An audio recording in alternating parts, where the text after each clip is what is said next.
Сәлеметсіздер ме, құрметті көрермен. Бүгін біз Google-дың кезекті оқытуда пайдалануға болатын құралымен танысамыз. Ол Wits деп аталынады. Бұл әмбебап құрал болып табылады. Бұнда өздеріңіз көріп отырғандай видео арқылы видео жасауға болады, сурет генерациясын жасауға болады, сөзіңізді жазуға болады. Осындай әмбебап әртүрлі кейбір құралдары бізде әзірше қазақ тілін қолдамайды. Мысалы кадр сыртындағы сөзді жазу деген әзірше қазақшасы жоқ. Басқа құралдардың барлығында бар.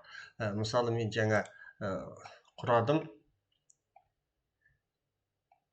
Бұл жаңағы видео жасауда Қасымханның суретін салдым алдын ала.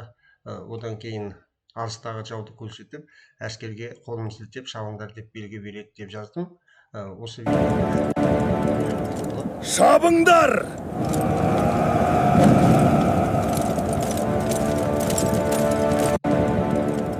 Шабыңдар!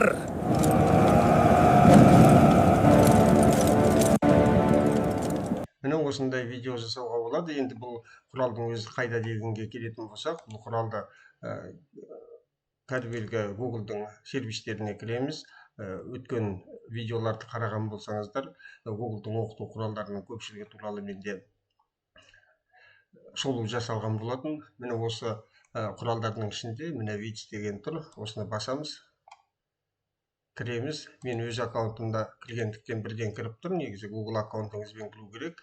Сонда міне бастайық деген тұр. Бірден видео жасауға сізге ұсыныс жасалынады. Бұнда видеоны көлбеу түрде жасауға болады. Бұл YouTube үшін немесе тік түрінде жасауға болады. Бұл жаңағы TikTok, Instagram үшін және квадрат түрінде Instagramға жасауға болады. Біз YouTubeға жасап көреміз. Ол үшін бұл жерде пустой файл дегенді басамыз. Сонда мынандай шығады. Біздегі қажетті жұмыс орнының барлығы оң жақта орналастырылған. Видео жасау үшін біз Wits'ті таңдаймыз. Бұнда екі түрлі бөлігі бар. Біреуі нөлден құрау деген, екіншісі суретті анимациялау деген. Суретті анимациялау дегенді біз жаңа жасап көрдік. Бұл үшін анимировать изображение дегенді басамыз. Содан кейін добавить изображение дегенді басамыз да. Мысалы, міне Қасымханды салдым, мен жерге жаздым да генерация дегенді бастым. Ал егерде создать с нуля дегенді басатын болсақ, переключиться дейміз. Мына жерге өзіміздің жаңағы жасайтын сөзімізді жазып көреміз. Мысалы,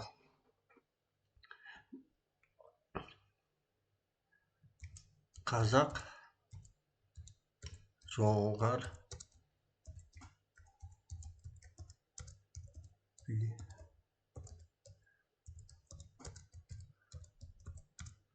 жаса деп көрейік. Қазақ жоңғар соғыстарын бейнелейтін видео жаса деп көрдік. Міне генерация жүріп жатыр.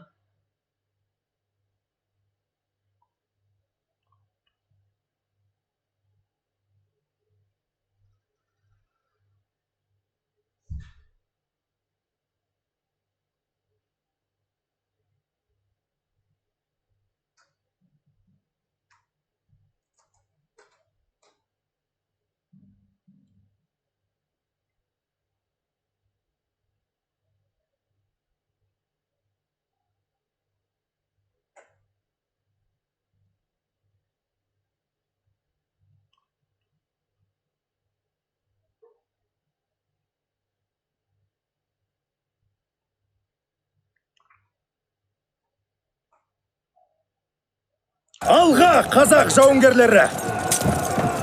Отан үшін! Алға, қазақ жауынгерлері!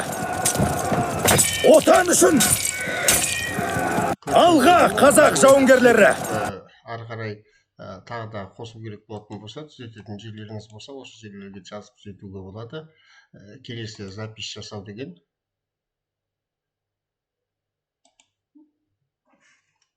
Мұнда мысалы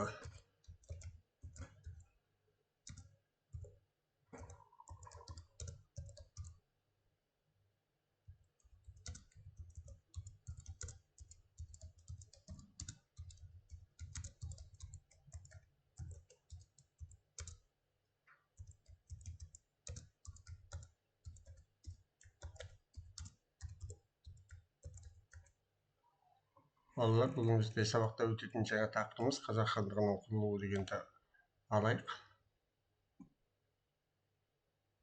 Міне шықты, записьті басамыз.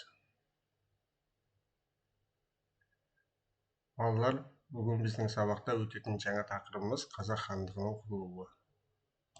Записьті өшіреміз, просмотр дегенді басамыз. Балалар, бүгін біздің сабақта өтетін жаңа тақырыбымыз қазақ хандығының құрылуы. Көріп отырғаныңыздай, қазақ тілінде өте жақсы өз сөзіңізбен түгелін жазып береді. Сол сияқты сурет генерациясы бар бұнда. Суретті де генерациялауға болады. Өзіңіздің суретіңізді бересіз, мысалы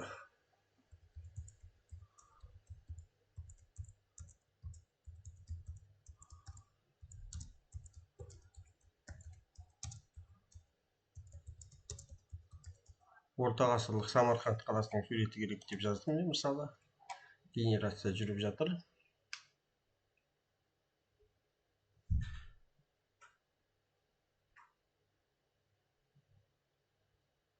Міне суретіміз шықты, орта ғасырлық Самарқанд қаласы.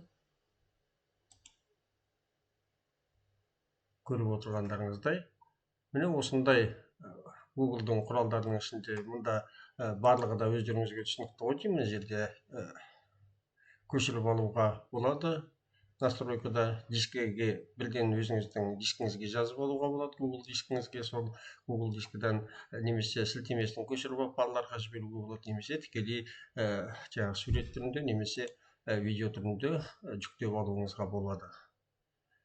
Бүгінгі жазбамыз сіздерге пайдалы болды ғой деп ойлаймын. Лайк басып, комментарий жазып, каналды дамытуға қолдау көрсетулеріңізді сұраймын.